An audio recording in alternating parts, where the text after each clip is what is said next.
Hi అండి, ఈరోజు నేను పొట్లకాయలో పాలు పోసి కూర చేస్తున్నాను. దానికోసం అయితే పొట్లకాయని ఇలా చిన్న ముక్కలుగా కట్ చేసి పక్కన పెట్టుకోండి. అలాగే ఒక చిన్న ఉల్లిపాయ కట్ చేసి పక్కన పెట్టుకోండి. కొద్దిగా కరివేపాకు.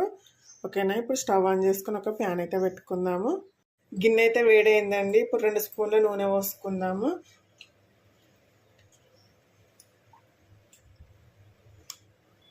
నూనె అయితే హీట్ అయిందండి. ఇప్పుడు కొద్దిగా ఆవాలు వేసుకుందాము.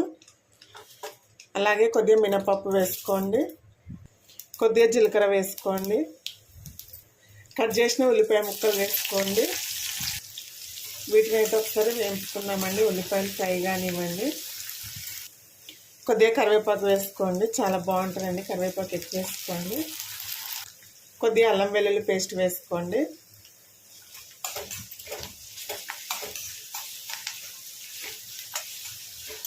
చాలా బాగుంటుందండి కర్రీ అయితే. రోటీలోకి కానీ, రైస్లోకి కానీ, చపాతీలోకి కానీ, దేనిలోకైనా సూపర్ ఉంటుంది. పాలు పోస్తాం కాబట్టి టేస్ట్ అయితే అమోఘంగా ఉంటుందండి.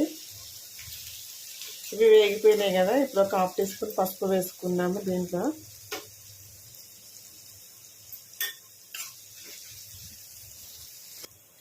కట్ చేసిన పొట్లకాయ ముక్కలు వేసుకుందామండి. ఇప్పుడు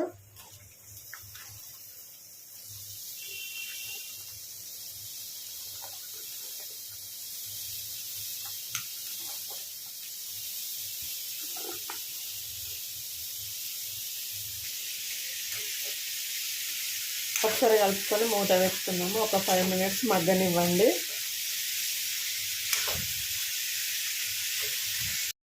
మధ్యలోపు అయితే మనం పచ్చిమిర్చి కారం రెడీ చేసుకుందామండి. దానికోసం అయితే ఒక 10-15 పచ్చిమిర్చిని తీసుకోండి. ఇలా టేస్ట్కి సరిపడా సాల్ట్ వేసుకోండి. కొద్దిగా జీలకర్ర వేసుకోండి. ఇప్పుడు దీన్ని మెత్తగా మిక్సీ పట్టుకుందాము. చూడండి, కారాన్ని అయితే ఇలా మిక్సీ పట్టుకొని పక్కన పెట్టేసుకోండి. ఇప్పుడు కర్రీ చూద్దాం ఒకసారి ఎలా అయిందో. చూడండి, మధ్యలో మధ్యలో మూత తీసుకుంటే అయితే పొట్లకాయని ఇలా మగ్గించుకోండి. మగ్గిపోయింది కదా, ఇందులో కారం వేసుకున్నాం. ఇప్పుడు చూడండి, కారాన్ని వేసుకోండి.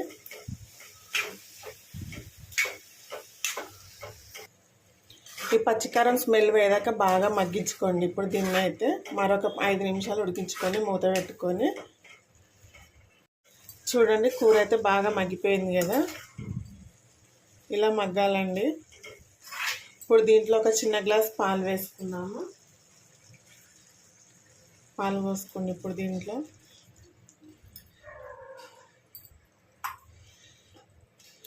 ఒక 2 నిమిషాలు ఉడకనివ్వండి ఇలా పాలల్లో.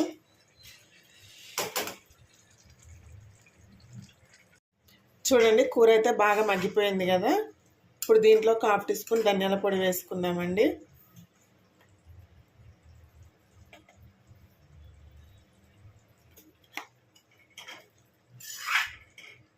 కూర అయితే రెడీ అయిపోయిందండి. వీడియో కనుక నచ్చినట్టయితే ఒక లైక్ చేయండి, షేర్ చేయండి. అలాగే మన ఛానల్ని సబ్స్క్రైబ్ చేసుకొని సపోర్ట్ చేయండి ఫ్రెండ్స్. కర్రీ అయితే ఒకసారి తప్పకుండా ట్రై చేయండి. ఎలా వచ్చిందో కామెంట్ చేయండి. ఓకే మరి, బాయ్.